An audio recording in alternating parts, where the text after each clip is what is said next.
ఎవరైనా నీ దగ్గరికి వచ్చి మరొకరి గతాన్ని మరలా మరలా మరలా మరలా తవ్విదేస్తున్నారంటే మిత్రభేదాన్ని చేసేవాళ్ళు ఉన్నారనే విషయాన్ని గుర్తుపెట్టుకో. ఎవరో గతాన్ని నీ దగ్గర మాట్లాడేవాళ్ళు నీ గతాన్ని మరొకరి దగ్గర మాట్లాడతారు. అలాంటి వారి విషయంలో జాగ్రత్తగా ఉండాలి. కొండెములు చెప్పువారు, చాడీలు చెప్పువారు, కుటుంబాలను పాడు చేసేవాళ్ళు, భార్యాభర్తల యొక్క సంబంధాన్ని చెడగొట్టేవాళ్ళు. ఈ రోజుల్లో కొంతమంది ఉండొచ్చేమో చక్కగా జరుగుతున్న ఆ భార్యాభర్తలను, చక్కగా జరుగుతున్న వారి యొక్క జీవితాన్ని నాశనం చేయాలని చాడీలు చెప్పారు, కొండలు చెప్పేవాళ్ళు చాలామంది ఉంటారేమో. జాగ్రత్త సుమా. ఇంకొంచెం డీటెయిల్గా మాట్లాడిన చాలా విషయాలు ఇందులో ఉన్నాయి.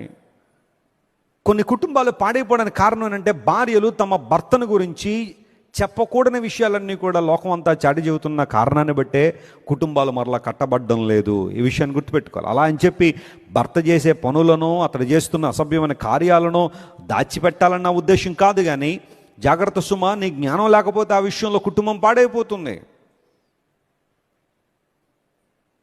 కొన్ని కుటుంబాలు, అందరూ ఇలా ఉంటారంటలేదు, కానీ భార్య తన భర్త యొక్క బలహీనతలన్నీ కూడా తన ఇంటి వారికి చేరేస్తూ ఉంటుంది.